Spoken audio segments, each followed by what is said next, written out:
오늘은 믿음으로 사십시다 하는 제아의 말씀으로 함께 은혜를 나누고자 합니다. 목사님들 사이에 오래된 농담이 있어요. 두 남자가 죽어서 예수님 앞으로 갔습니다. 한 사람은 교회 목사고 한 사람은 택시 운전기사입니다. 이 택시 운전기사는 평시에 신호 무시, 제한속도 무시, 막 달리는 운전기사예요. 총알택시 운전기사. 근데 예수님 판결은 이랬습니다. 너 목사, 너는 지옥. 운전기사, 너는 천당. 왜 그렇습니까? 목사가 묻습니다. 야, 네가 설교하면 다 졸던데 저자가 운전하면 다 기도가 그러구나. 그랬다는데 목사가 설교를 잘해야지 천당 갑니다. 아멘 하셨어요?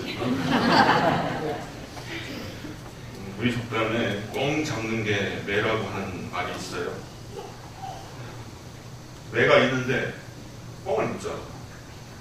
근데 이 매 이웃에 참새가 한 마리 달려있는데 참새가 꽁을 잡아요. 그러면 그 매는 매가 아니고 참새가 매가 되는 거예요.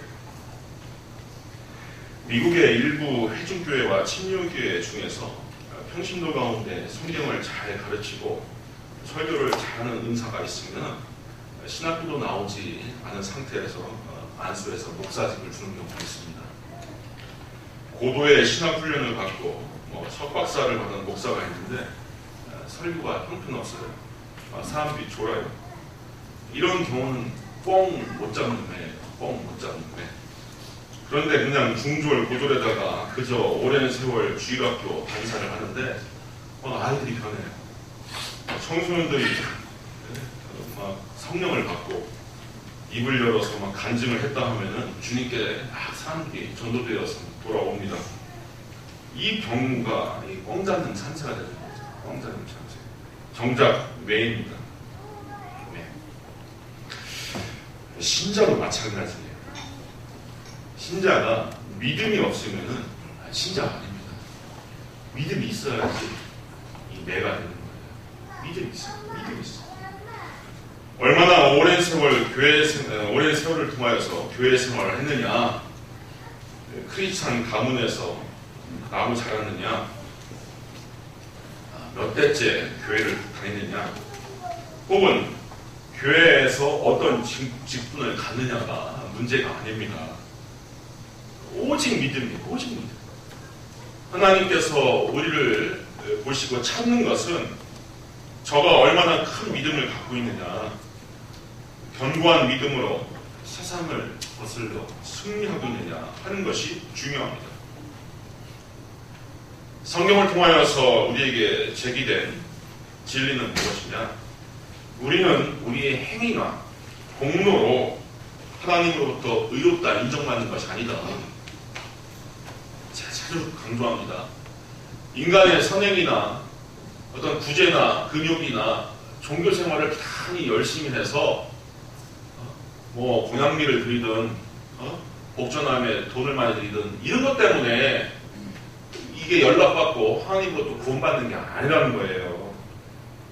인간은 하나님께서 보시기에 모든 인생들이 다 죄의 비참 가운데 놓여있고 다 지금 무능하고 무익한 존재로 살고 있는 거예요. 아무리 도덕적으로 윤리적으로 빼어나고 훌륭하다 하더라도 종교적으로 일정 수준의 돌을 깎아서 뭔가 좀 수준 높아 있어도 하나님께서 보시기엔 다 도토리 기재기예요. 다 도토리 기재기. 그러면은 인간이 어떻게 하면 하늘로부터 용납받고 구원받고 그 의롭다함을 인정받을 수 있느냐? 우리의 믿음을 하나님께 보일 때, 우리가 믿음으로 하나님께 나아갈 때 하나님께서 그 믿음을 보시고 우리를 구원하시고 우리를 의롭다 인정해 주시는 거예요. 이것을 어려운 말로 이신칭이라고 합니다. 믿음으로써 의롭다 칭을 받는다. 또는 이신득의라고 해요. 믿음으로써 의로움을 얻는다. 이게 성경 66권의 핵심적인 진리예요. 인간은 하나님께 믿음을 보일 때, 믿음으로 나아갈 때 하나님께서 그 믿음을 보시고 구원하시고 그 믿음을 보시고 우리를 자녀 삼아주시고 하나님의 귀한 천국 백성으로 맞아주시는 거예요. 로마서 10장 9절에 보면은 네가 만일 내 입으로 예수를 주로 시인하며 또 하나님께서 그를 죽은 자 가운데서 살리신 것을 내 마음에 믿으면 구원을 얻으리라 했어요. 내 마음에 그것을 믿으면 구원을 얻는다. 갈라디아서 2장 16절에도 사람이 의롭게 되는 것은 율법의 행위로 말미암음이 아니요 이거 해라 저거 해라 하는 거 이것을 잘 지키고 또 안 지키고 부단히 어떤 계율을 잘 지킴으로써 우리가 의롭게 되는 것이 아니다라는 거예요. 세상 사람들은 또 인간이 고안해낸 종교는 어떤 계획을 지켜라, 또 선행을 하라, 적선을 해라, 구제를 하라 하지만 그런 것을 통하여서 하나님의 의로움에 도달하지 못한다는 거예요. 그럼 무엇이냐? 오직 예수 그리스도를 믿음으로 말미암는 줄 알고 우리는 예수 그리스도를 믿나니 이는 우리가 율법의 행위로서가 아니고 그리스도를 믿음으로써 의롭다함을 얻으려 함이라. 율법의 행위로서는 의롭다함을 얻을 육체가 없느니라 했습니다. 이게 이런 말씀이 우리에게 이게 진짜 가뭄에 해가 되는 시원한 담비 같은 말씀이 되는 이게 저나 우리 성도들 가운데서 누가 그렇게 뛰어나서 잘 살아온 사람이 있겠습니까? 그렇지 않아요? 저나 우리 성도님들은 뭔가 신적인 그런 초월적인 존재 앞에서 두렵다. 야, 난 이렇게 무능하다. 난 이렇게 모순이 많고 난 이렇게 죄가 많다. 내가 이렇게 허물이 많다. 이것을 순간순간 느끼고 살잖아요. 그런데 예수님은 건강한 자에게는 의론이 쓸데없고 병든 자에게 쓸데있느니라. 내가 의인을 부르러 온 것이 아니고 죄인을 부르러 온 것입니다. 죄인을 불러서 그에게 믿음을 넣어줘서 우리로 하여금 거저 조건 없이 하나님의 구원을 받게끔 하는 것. 이게 예수님의 사역이었고 십자가의 목적이었던 거예요. 그래서 믿음은 만약에 하나님 앞에서 우리가 구원받을 수 있는 단 하나의 조건, 단서가 있다면은 이 믿음이라고 하는 조건이 되는 겁니다. 믿음. 하나님께서 인간에게 유일하게 바라시고 유일하게 하나님께서 보시고자 하는 것이 이 믿음이에요. 믿음. 그런데 우리가 때때로 믿음이 부족한 것을 잘 압니다. 저 자신도 그래요. 저 자신도 이런 믿음이 부족하다. 아주 훌륭했던 선배 목사님들이나 또 주변 목사님들과 비교해서 참 내가 믿음이 부족하다 하는 생각을 자주 합니다. 왜 그러냐? 믿음이 부족한 것은 우리 자신의 사견이 너무 충만해서 그래요. 내 생각이 충만하다 이거예요. 내 생각이. 내 판단이 충만해. 그리고 욕심이 가득해서 그래요. 욕심이 가득해. 이게 믿음으로 우리가 진 1분에서 하나님께 나가는 것을 방해해요. 마가복음에 보면은 어떤 아버지가 예수님을 찾아옵니다. 무리 중에 하나가 대답하되 선생님 말 못하게 귀신 들린 내 아들을 선생님께 데려왔나이다. 귀신이 어디서든지 그를 잡으면 거꾸러져 거품을 흘리며 이를 갈며 그리고 파리에 가는지라. 내가 선생님의 자들에게 내쫓아달라 하였으나 그들이 능히 하지 못하더이다. 귀신이 그를 죽이려고 불과 물에 자주 던졌나이다. 그러나 무엇을 하실 수 있거든 우리를 불쌍히 여기사 도와주옵소서. 그러니까 한 아버지가 내 아들이 자꾸 귀신 들려서 물과 물에 넘어지며 위험을 당하는데 그럼 이 문제를 해결해 보고자 당신 제자들에게 데리고 왔다. 근데 예수님 당신 제자들이 아무 일도 못한다. 아무 일도 못한다. 그러니 만약에 당신도 할 수 있거든 무엇을 할 수 있거든 좀 도와달라. 이 이야기를 했어요. 그랬더니 예수님께서 아주 핀잔을 주십니다. 할 수 있거든이 무슨 말이냐? 믿는 자에게는 능히 하지 못한 일이 없느니라. 믿는 자들에게는 능히 하지 못할 일이 없느니라. 이때 그 아이의 아버지가 소리 지르면서 예수님께 이야기합니다. 내가 믿나이다. 내가 믿나이다. 나의 믿음 없는 것을 도와주소서. 이렇게 이야기합니다. 내가 믿음이 없다는 것을 자각하고 하나님 내가 믿음이 없으니 도와주세요 하는 것까지도 사실 믿음이에요. 내가 믿음이 없으니 예수님 날 좀 도와주세요 이게 잘못된 게 아니에요. 그래서 이 아버지와 이 아들이 구원받았어요. 우리 성도님들 가운데서 난 참 믿음이 부족해. 수십 년 생활 이렇게 신앙생활하고 교회를 다녔지만 믿음이 부족해. 괜찮습니다. 그 믿음이 부족한 상태로 나와서 하나님 내 믿음이 부족한 것 도와주세요 하는 것도 오히려 큰 믿음이에요. 고린도전서에 성령의 9가지 은사가 나와 있는 그 장을 보면은 믿음조차도 성령님께서 우리에게 베풀어주는 은사, 기프트, 선물로 나와 있어요.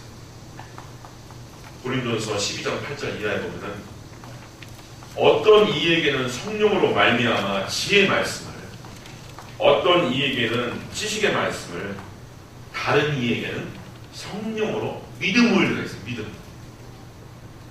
그래서 우리 성도님들이 내가 믿음이 없다 생각하면 성령님, 하나님 나에게 믿음을 주셔서 믿음을 주셔서 이렇게 간구하고 도와달라고 기도해야 될 줄로 믿습니다. 왜 이 믿음이 중요하냐? 왜 믿음이 중요하냐? 오늘 본문의 말씀에 의거하자면은 이 믿음이 나에게 신세계를 만들어요. 신세계, 새로운 세계, 새로운 삶을 만들어요. 이 해가 바뀌면은 사람들이 이 정동진이나 뭐 이런데 남해안도 이렇게 동쪽으로 해가 뜨는 섬이 제법 있죠. 서해안도 있습니다. 서해안. 저도 태안 쪽에 가면은 그런 데가 있어요. 그런 데 가서 이 새해 동터오는 것을 보면서 이 자가당착에 빠져요. 그 해가 바로 어제 넘어갔는데 그걸 새해라고 해요. 새해. 그러면서 자기가 새로워질 것을 기대하고 영원하지만 제가 볼 때는 그런 큰 착각이에요. 정말 새로워지려면 믿음이 있어야 돼요. 오늘 1절에 보니까 믿음은 바라는 것들의 실상이요 보이지 않는 것들의 증거다 했어요. 이거예요. 대단히 심오한 말씀. 이게 어마어마한 말씀. 되게 철학적이고 형이상학적이에요. 이게 뭐냐면은 내가 이렇게 믿는다. 내가 이 세상을 내가 이렇게 바라보고 믿는다라고 하면은 그 바라보고 그 믿는 세상이 나에게 그렇게 주어진다는 거예요. 그것이 실체가 된다는 거예요. 그게 실상, 실제가 된다는 거예요. 그러니까 객관적인 데이터가 어렵다, 부족하다, 뭐 환경이 열악하다 하더라도 내가 기대하고 바라보고 믿는 것이 실상이 되어서 나에게 찾아온다는 거예요. 내 아들놈 자식이 정말 형편없고 공부도 못하고 찌질한 놈이라고 하더라도 이놈은 대단한 놈이야. 내가 기도하고 있어. 이 녀석은 어렸을 때부터 얼마나 주일 예배 잘 드리고 공자를 잘 했는지, 또 이 녀석이 주일학교 가면 그렇게 전도 대장이야. 하나님께서 이 녀석에게 복의 복을 주시고 크게 사용할 줄로 믿어 하면은 그 아이가 그렇게 되어서 나에게 나타난다는 거예요. 무서운 말씀이에요. 그렇지만 똑똑하고 잘난 놈이라고 하더라도 저 녀석은 나보다 못한 것 같아. 저 녀석은 우리 큰 놈보다 못한 것 같아. 저거 참 좀 불안해. 이렇게 믿으면 그 아이 그렇게 돼버립니다. 이걸 말하는 거예요. 우리 성도님들이 새로운 삶, 변화된 삶, 뭔가 혁신적이고 창의력 있는 삶을 바라십니까? 그럼 주 안에서 그걸 믿고 바라고 기도하십시오. 그것이 나에게 실상이 되어 돌아오고 그것이 나에게 실제가 되어서 돌아옵니다. 엄청나게 무서운 말씀입니다. 놀라운 말씀. 따라갑시다. 믿음은 내가 바라는 것들의 실상이요, 내가 기대하는 것들의 실제다. 그래서 아까 앞서 얘기한 것처럼 믿음 충만한 자가 이게 매가 되는 겁니다. 뻥 잡는 게 매라고 했듯이 믿음 충만한 분이 최고의 인생을 살 수가 있는 거예요. 수요일 날에 우리가 오병이어의 기적 사건을 우리가 요한복음을 통하여서 함께 나눴습니다. 5,000명이 넘는 군중이 모여서 예수님 설교를 많이 잘 들었는데 해가 넘어가고 지금 배고파지기 시작하는데 이제 먹일 그게 없어요. 먹일 자원이 없어요. 다들 서로 눈치 안 보고 빌립은 이 많은 군중을 먹이려면 200데나리온, 오늘날로 환산하자면 대략 한 2천만 원 정도죠. 2천만 원에 빵값으로도 못 먹입니다. 이렇게 객관적인 데이터를 제시를 해요.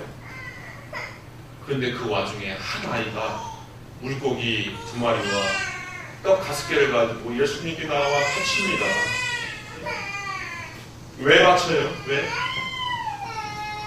이 아이의 믿음이 단순하고 소박하죠. 이 아이의 믿음이 단순하고 소박해요. 이것이라도 예수님이 드시고 이것이라도 함께 좀 나눠 먹읍시다 라고 하는 아이의 소박한 마음으로 그것을 가지고 나왔어요. 그런데 이게 믿음이에요. 사실 이게 믿음. 예수님 드세요. 이거라도 예수님 드세요. 이거라도 예수님이 좀 나눠서 사람들을 먹이세요 라고 가지고 나왔어요. 그랬더니 5,000명이 먹고 남는 기적사건의 마지막이 되었어요. 우리 예수님께서 이런 교훈을 하셨습니다. 누가복음 17장 6절에 보면은 너희에게 겨자씨 하늘만한 믿음이 있었더라면 이 뽕나무대로 뿌리가 뽑혀 바다에 심겨라 했을 것이요 그것이 너희에게 순종하시리라 했어요. 마태복음에 보면 이 산더 들리어 저 바다에 빠지라 하더라도 산이 뽑혀서 저 바다에 빠진 역사가 있을 것이다. 언제? 너의 믿음이 겨자씨 같은 믿음이 있다 하더라도 그런 일이 될 것이다 라고 했습니다. 성도란 어떤 존재입니까? 믿음으로 실상을 만들어가는 존재입니다. 믿음으로 실상을 만들어가는 존재.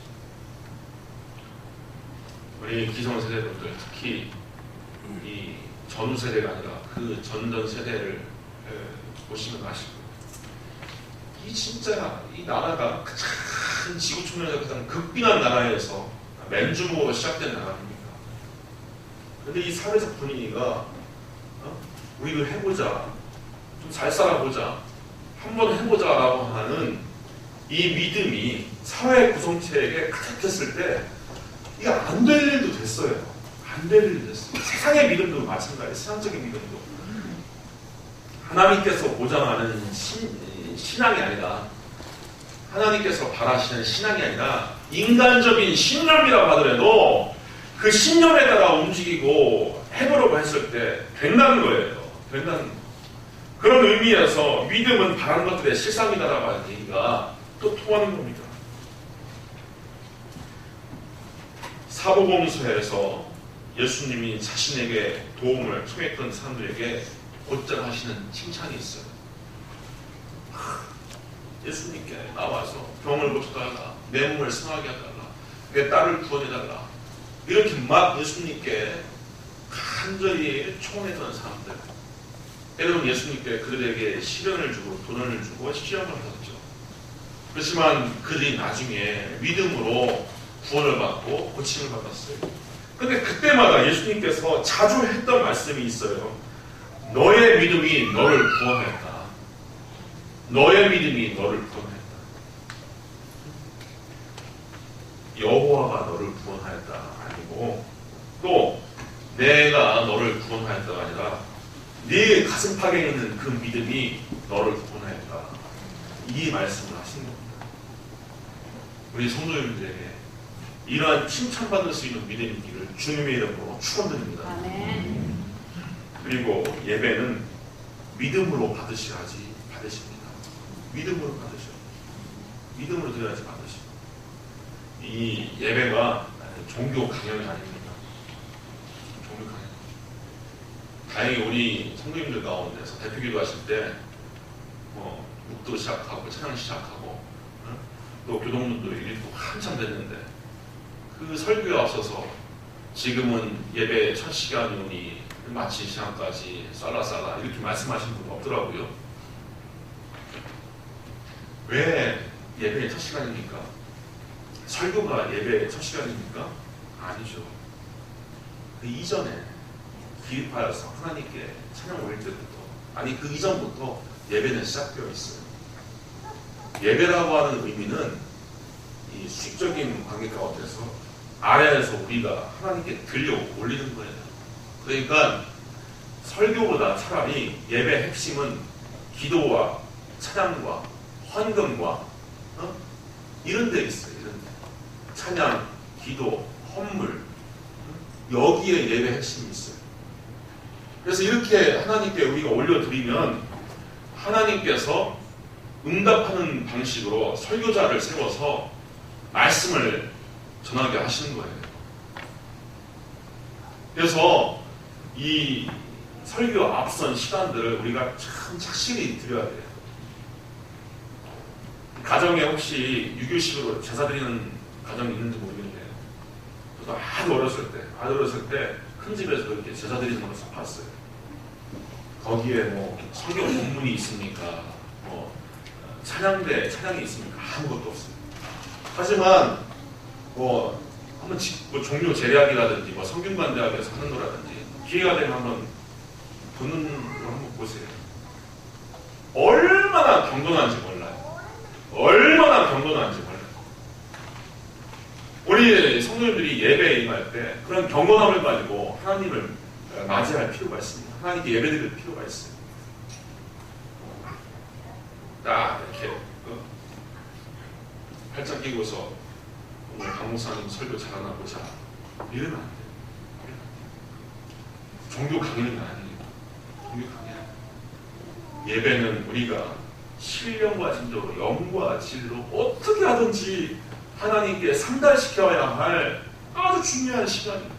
그 예배를 받으실 때 하나님께서 축복을 해주시고 문제를 해결해 주시고 하나님께서 살아계심을 보여주십니다. 따라서 합시다. 어찌하든 내 예배를 상달시키리라. 상달시켜야 돼요. 하나님께 상달시켜야. 그러면은 어떻게 드려야지 또 참된 예배가 될 수가 있느냐. 오늘 본문에 의하면 피의 제사예요. 피의 제사.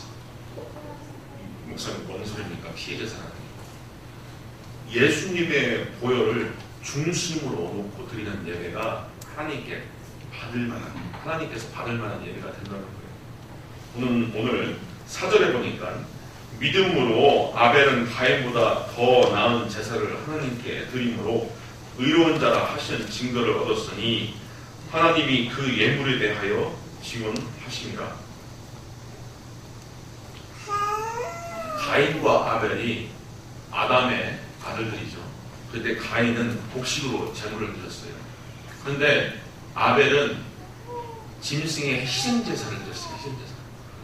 근데 하나님께서는 가인의 제물을 받지 않고 아벨의 제물을 받았어요. 슬프가 나고 동생을 때려 죽였죠. 근데 왜 아벨의 제사를 받았느냐? 아벨은 아버지가 어머니로부터 신라고 한 이야기를 들었을 때 그들이 하나님으로부터 마지막 은총을 받은 것은 나번에 접근할 때 하나님께서 짐승의 희생을 통하여 그들에게 피를 내심으로 그들에게 전신을 덮는 두루마기를 입혔다는 것을 알아요. 인간이 하나님께 나아갈 때는 자기의 공로와 의로 나가는 게 아니라 나와 무관한 어떠한 존재의 피를 통하여서 하나님께 나아갈 때 하나님께서 연락하신다라고 하는 사실을 아벨은 알았던 거예요. 그 아벨의 제사, 그 피를 흘리게 하는 그 짐승의 제사가 왜 중요하냐면은 이게 그리스도의 십자가를 예표하고 있어요. 예수 그리스도의 십자가를 예표하고 있어요. 인간의 죄와 허물을 가리기 위하여서 무고한 희생 제물이 피를 흘려야만 한다라고 하는 것을 아벨은 알고 있던 거예요. 이것은 소박한 형태의 이 십자가의 의미, 십자가의 의미. 그래서 오늘 본문에 보니까 하나님이 그 예물에 대하여 지원하였다라고 했어요. 또 그 피의 제사를 드렸기 때문에 의로운 자라 하는 증거를 얻었다라고 되어 있는 거예요. 그래서 아벨의 제사가 그냥 제사가 아니라 예수 그리스도의 십자가의 희생을 예표하는 제사이기 때문에 하나님께서 그걸 받은 거예요. 그래서 신자의 믿음의 중심이나 예배의 중심에는 반드시 이 십자가가 놓여 있어야 돼요. 십자가가 놓여 있어요. 제가 대략 한 20분 전에 여기 와서 기도를 하는데요. 여기 기도하고 이렇게 앉아있으면요, 제가 일주일 동안 지은 죄가 막 지나가요. 막 주마등처럼. 그리고 스스로 생각할 때 얼마나 쪽팔린지 몰라요. 엊그저께도 우리 딸내미한테 심한 얘기를 갖고 지금도 가슴이 무거워요. 좀 젠틀하게 할 것이지, 목사님 주제에 시정 답변하는 얘기를 하고. 그래서 우리 성도님들 앞에서 이 설교하는 것 자체가 창피해요, 창피해. 아마 비슷한 느낌으로 예배당 오신 분들 많을 거예요.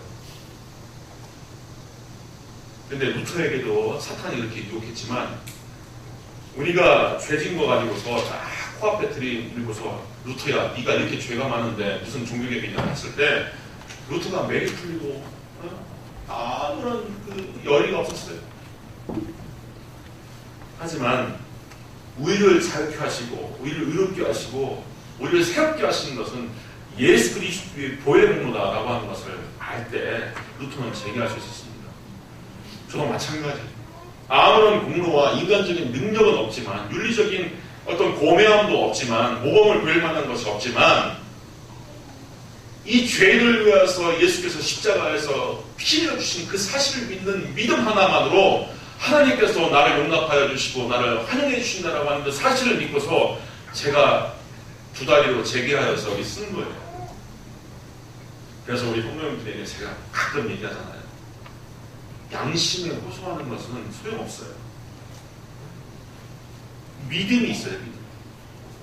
그래서 때로는 성도님들 가운데서 좀 뻔뻔해야지 예수 잘 믿습니다. 뻔뻔해야지 예수. 하나님 죄 많이 졌습니다. 내가 넘어졌습니다. 내가 많이 상했습니다. 하지만 예배당을 찾았습니다. 이 예배당을 찾은 이 무능한 존재임에도 불구하고 염치 불구하고 나왔으니 나에게 복을 주시옵소서. 염치 불구하고 내가 하나님께 구하오니 나에게 생명 주시고 나에게 구원을 베풀어 주시고 나에게 의혜를 베풀어 주옵소서 하는 게 이게 신앙생활 잘하는 거예요. 이게 신앙생활 잘하는 거예요. 내 양심에 호소하면은 여기 나올 분들 필요 없어요. 하지만 하나님께서는 안 보세요. 내 심령에 예수의 핏자국이 있느냐, 예수의 핏뿌림이 있느냐, 그것만 보셔요. 그것만 절대적인 관점에서 하나님께서 보시는 거예요. 나를 위하여 피 흘려주신 십자가에서 죽으신 예수님을 믿으시길 바랍니다. 네. 다 용납하고 용서받는 거예요. 그리고 그 믿음은 하나님을 기쁘시게 해요. 하나님은 인격적인 존재이십니다. 지성과 이성이 있으시고 먼 미래의 계획이 있으시고 세계를 선미하실 강한 의지가 있으십니다. 또 우리를 불쌍히 여기시고 사랑하시고 우리의 고통으로 인하여 근심하시기도 하시는 분이에요.